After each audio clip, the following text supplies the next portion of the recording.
Marshall, roll call. Mrs. Denny? Here. Mrs. Essler? Ms. Hilferty? Here. Mrs. Jones? Mrs. Powell? Here. Mr. Seesaw? Here.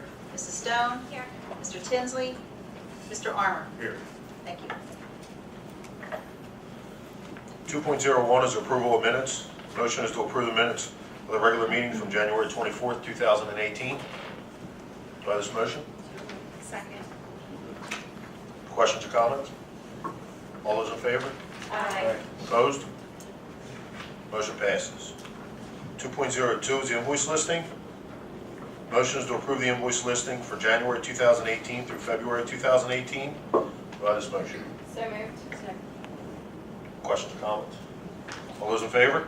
Aye. Opposed? Motion passes. 2.03 Treasurer's Report. Ms. Powell. As of December 31st, 2017, Pendelco's balance was $53,920,958. During January 2018, local, state, and federal revenues totaled $1,425,734. Disbursements were issued in the amount of $4,948,898. As of January 31st, 2018, Pendelco's current balance is $50,397,794. The motion is to approve the Treasurer's Report for January 2018. Do I have this motion? So moved. Second. Questions or comments? All those in favor? Aye. Opposed? Motion passes. 2.04 is Budget Transfer Report. Motion is to approve the Budget Transfer Report for February 2018. Do I have this motion? So moved. Second. Questions or comments? All those in favor? Aye. Opposed? Motion passes. Item 3 on our agenda is the Superintendent's Report. Dr. Stockwell. Thank you, Mr. Armour. Good evening. In light of the competing Sun Valley basketball playoff game that's occurring, I'm going to try to be a little uncharacteristically brief. I know a lot of us would hope to get over to Sun Valley to cheer on our student athletes a bit later. In addition to hopefully beating Westchester Ruston tonight, it's possible that we will have a student athlete who could hit or come close to 1,000 points scored, a feat that was also accomplished by his older sister. So it would be wonderful to see if that can happen. We're not sure if that has happened before in the state, a sibling accomplishment like that. So we'll keep an eye on that. On a more serious topic, the past 2 weeks have been difficult ones for schools across the country as staff and students and as parents as well come to terms with yet another school shooting, the latest of course being in Parkland, Florida. At our district-wide in-service just 2 days later, we took some time in silence to honor the families and the victims. And I noted to our staff that this time something does feel different. Americans, and particularly parents, are now united around the need to stop these senseless slaughters once and for all. And I am heartened by the activism I see, by the interest that our local legislators have shown in contacting, working with, and meeting with superintendents, and encourage corporations to become involved in solutions that will help make our country safer. I'm encouraged by the efforts of our staff to advocate for school safety measures that will make a difference. We are all heartbroken at the loss of life and the effect of the incident on the kids in Florida, but I am heartened that actions of consequence may finally be taken. Tragedies like these always compel me to assess our district against the incidents that occur. Since that time, I've spent the primary amount of my focus on making sure that our schools are as safe as they can be. Some parents have reached out inquiring about our readiness and offering suggestions, all of which is always appreciated. In particular, I've been asked if I support arming our teachers with guns. I do not. I do not support arming our teachers with guns. In fact, there's no major educational organization in our profession that supports that position. Well-intended, but unnecessary in our schools with police stations that are fortunately so close by. I believe law enforcement should enforce the law, and first responders should attend to that which they need to respond to, while our teachers care for students, lead students, reassure students, and respond to the students in their care. There's always a rush to implement measures that, again, may be well-intentioned, but ultimately do little to improve safety. Communities also have to balance the need for safety against the need for a school environment that is conducive to learning, it's comfortable, it's child-friendly and accommodating. Schools need to be safe without becoming a fortress of anxiety and unnecessary scare as byproducts. And that's the balance that we continue to hope to find. Although we've already begun to reassess our plans and potential threats, my office will redouble its work in a number of ways. Central office staff will be reviewing each school's emergency operations plan as is customary following incidents like the one that occurred in Florida. Central office staff will take an even greater participation in school level safety drills. We will conduct formal safety assessments. We're looking closely at our visitor management protocols. We've made available to staff additional training on active shooter scenarios through the Safe Schools online training portal, in addition to the work that we've already done with them on this topic. Local law enforcement will be invited to participate in some lockdown drills to give us professional feedback. We will be recommending that the school board approve the purchase of an improved camera system that will integrate the camera systems from all of our schools across the district. Our staff have been contacting legislators to advocate for additional safe school funds. Secondary students are meeting with the administration to review protocols and let them ask questions about the run, hide, and fight scenarios. We will have staff participate in Delaware County Intermediate Unit's 3-day emergency response prepare training this summer. We've changed locks in some schools to make it easier for staff to lock their doors more quickly. And we're taking steps to address vulnerabilities that we learn of as immediate facility priorities. Human mistakes and mechanical malfunction can negate all of that, so our staff understand that vigilance and adherence to training protocols is now clearly more important than ever. For instance, last week, the high school intercom in the cafeteria failed to work properly during a drill. That has been fixed, but it becomes a learning opportunity should something like that occur again. Last week, a young visitor was led into a side door of a school. That was immediately addressed, but it also led to another change in our protocols to get closer to a fail-safe place when it comes to human error. We want parents to know that we have and will continue to work to address 5 key areas of safety preparedness. Prevention, these are the steps we take to prevent an incident from occurring, such as improved entry design requiring visitors to be buzzed into the school, camera systems as well, mental health services for students is a key piece to this, and I look forward to seeing possible legislative help for the schools in this area. Protection. These are the capabilities we have, such as the Dell Pass Immediate 911 alert system that we have in every one of our schools, or PA improvements to our building facilities and the like. Mitigation. These are the efforts we take to eliminate or reduce the potential for hazards, and our Workplace Safety Committee meets regularly to assess our conditions. Response is the 4th step. These are the steps we take to stabilize the situation in the event of a real emergency, and that involves us assessing the speed with which we conduct our drills and respond, and finally recovery. And this is the area that will enable us to make sure that we can reunify students with parents or quickly restore the school learning environment back to normal.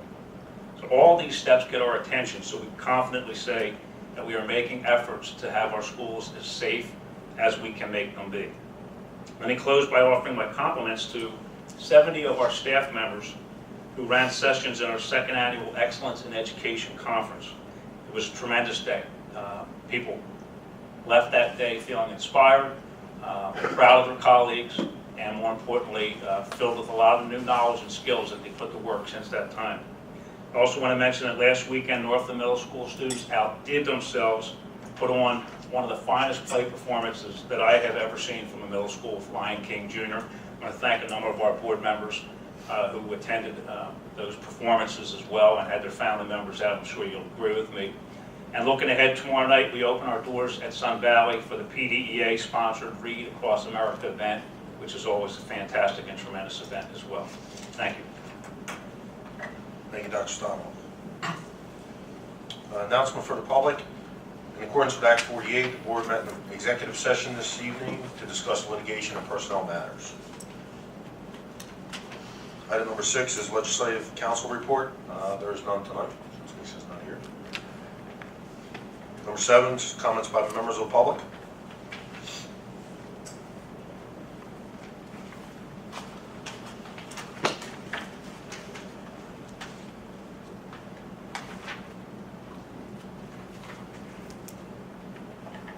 Hi, my name's Kayla Blacksock. I have a speech on my phone. That's okay. On January 13th, the bill proposing transgender students to be added to the anti-bullying rule was discussed. It was proposed that the vote for it would be January 20th. It is now February 28th. March is starting tomorrow. This postponing has had a negative impact on the transgender students and their families alike. We need to have at least a foundation on letting transgender students know that the area accepted. In fact, mark down that I'll be back every week to talk about this. It's necessary for you, the school board, to let everyone know that you support all people. Thank you.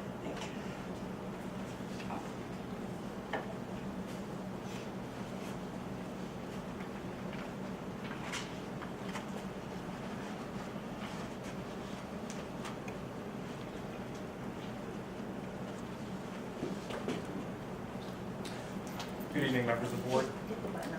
Oh, sorry. Good evening, members of the board. I appreciate the time. My name is Jeff Bush. I have 7 stepchildren in this school district, and I am a former paratrooper, served 2 tours in Afghanistan, supporting America's longest war, and I'm a tactical weapons expert. And I'm encouraged by what you're telling us, Dr. Steinoff. As many of you are, I'm also disturbed by the recent shootings in Parkland, Florida. And I would just like to tell you that as a father, I have probably a lot of, probably as much reason as anyone else to pardon the targets of schools. I think it's shameful. We don't have the state mental health services like we once did. They're going away. That's unfortunate. And we're just discharging these individuals right back onto the street, and that obviously needs to change. I'm also a Second Amendment proponent, but there are other reasons, that other means that I would like you to consider to harden targets, such as our schools. One of those would be, that I understand that resource funding is an issue. I get that. There are things that can be done without, too much cost. I like the video recognition that you were speaking of, things like that.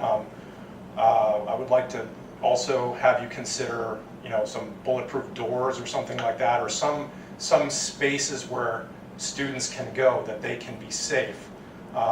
This deranged individual in Parkland knew the procedures, was well-versed as a former student there, and pulled the fire alarm. So he knew that that was going to be, so I want you to think about these procedures that can be exploited. There are non-lethal means of dealing with things like this, in addition to, you know, bulletproof zones, panic buttons, if you will. There are a lot of retired military around the area that would be very happy to, you know, assist you with your security, you know, or however you need, if it be just logistical support, things like, you know, I mean, some of this are, you know, non-lethal means. You know, there are techniques and tactics that law enforcement uses as well. I'd like you to bring many of those people in as well. Knee knockers, something like that, will take down a suspect right away, very quickly. There's other non-lethal means like CS gas. I've been gassed myself. It's non-lethal. It's very unpleasant, and it will be unpleasant, unfortunately, for many of the other students. But the preservation of life here is our paramount duty, I believe. It's uncomfortable. Believe me, you want to get outside really quickly, and it's very, very uncomfortable. You want to be outside quickly, where law enforcement can then intervene. So I appreciate the time. Thank you very much for what you're doing. Thank you, members of the board. Appreciate the time. I yield back. Thank you.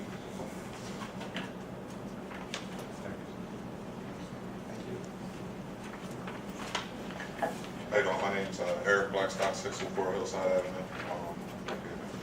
I have a daughter in Northfleet and also a daughter in Sun Valley, of course. That's my daughter, Kayla. So I do want to commend you guys on your commitment to the safety of the students in all schools. I was just wondering, I had a question. I know Northfleet had an assembly about the shooting, and I was wondering about the communication beforehand that the assembly was going to happen. Sun Valley hasn't had an assembly yet, and I don't know if you plan to, but just the information that's provided to the students, do you have a plan on letting us know what that information is? And then also, as you take those steps, how do you plan on communicating that to the parents? So, and then I just have one more comment, and then I'll go ahead and say, I agree with my daughter Kayla, of course. Anything she talks about or speaks to, I support 500%, I'll say. So, yeah, just I would like to know where the board members stand on a lot of different things. I know sometimes you leave it open for comments and there's no comment, and I would like to know where the board members stand specifically on the transgender issue. And that's all I have. Thank you.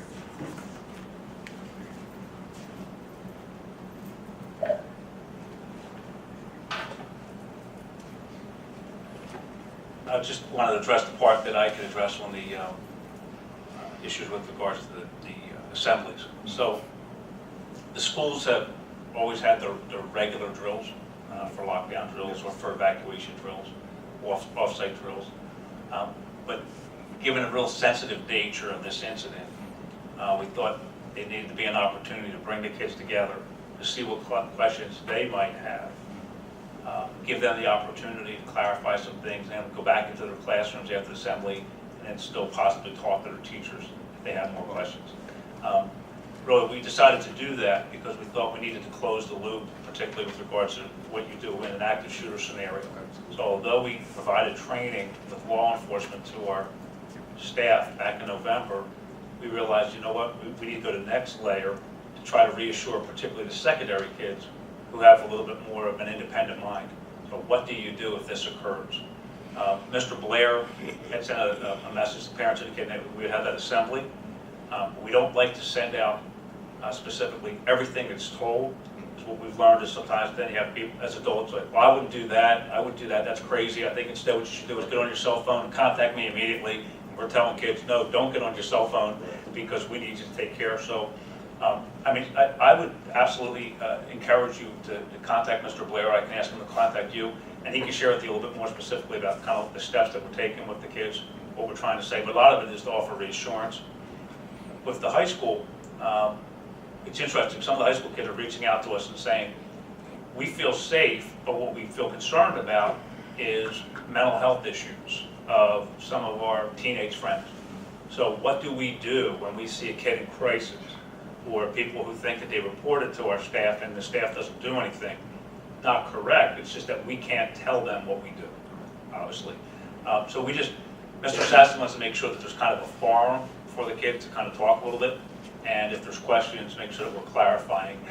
Sometimes, you talk to high school students, they'll tell you where there's vulnerabilities, and we thank you for telling us that. We'll address that and make it tighter. So that's the plan that we've taken at the secondary level. Elementary, continue to do the drills, but sometimes kids who are 6, 8, 10 years old, the topic's just beyond them. We want them to understand you follow the directions of the teacher, and that's what they do naturally anyway. When they get scared, they look at the teacher, what do I do now? We don't want them scared to come to school, so we have to have a more developmentally appropriate way of dealing with those drills. But even our elementary schools have done the drills as well, so the more you can do it, the more muscle memory you have, recognizing that sometimes we have to teach kids to just kind of think on their heads because every scenario could be different. But I absolutely would want you to call Mr. Blair and let him talk a little bit more about the topics that they mentioned at that meeting. Yeah, my daughter's a recorder, so she kind of gave everything back to me. Okay. But I was just saying, what was the protocol? Like, it was after they had the assembly that they gave that they let us know that they were having assembly, right? That's when the Yeah. message went out. The call came in last night. After these, yeah, right. We thought he went in the day before that they were having it, so that there's going to be an agenda. I mean, it's going to be the meeting, so. Oh, no, I see what you're saying, the parent, you guys would like to have known that there was going to be the assembly prior, okay, Right, rather right, than right. saying we had the meeting, okay, I understand. I'll pass it along to Mr. Blair as well, Thank you. so you're a little more settled. Thank you for that Thanks a lot, I feedback. appreciate it. You're welcome.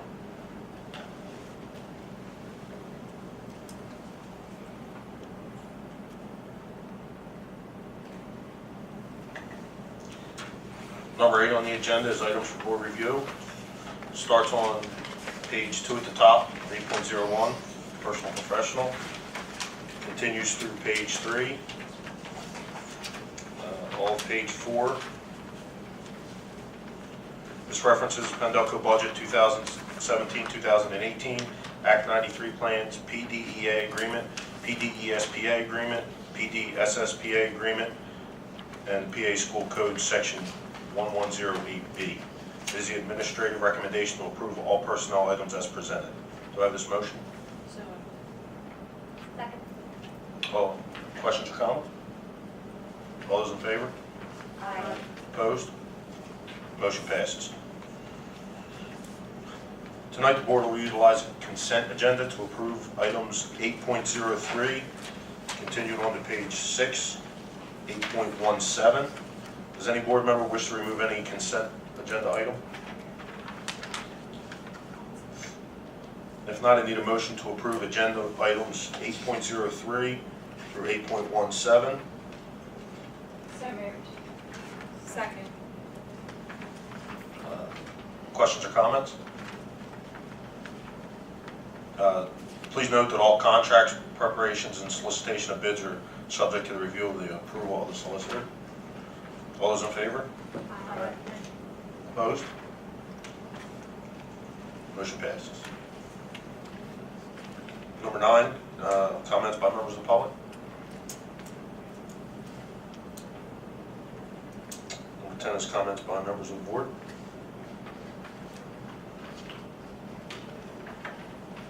At halftime, Sun Valley 23, Westchester Ruston 19. I would just like to echo Dr. Steinhall's comments on the Lion King Jr. It was a wonderful event. Looking forward to seeing Shrek. Last weekend we had 3 wrestlers qualify for districts. They will be competing down in Oxford to try and get a state bid, as well as obviously the basketball team playing tonight. So, a lot of stuff going on. We did give a recruitment to our 2 student representatives so they could be part of the festivities over at the high school tonight. Next meeting is Wednesday, March 21st, study session at the Service Center, followed by Wednesday, March 28th, the business meeting here once again at the Service Center. Motion for adjournment? At 2018. So I apologize. It says 2017, but that's 2018. That's right, and that, I want to point out to Mr. Armour, that's a mistake on our end, but we want to confirm the dates here. It should be 2018. It continues to be with the holiday at the end of the week. That is at the end of the month. That will be correct. It will be the 14th in March, and it will be the 21st in March 2018, not 2017. So that's I changed the dates because I thought it was that was our mistake. because of the holiday. Yeah. Motion for adjournment? So moved.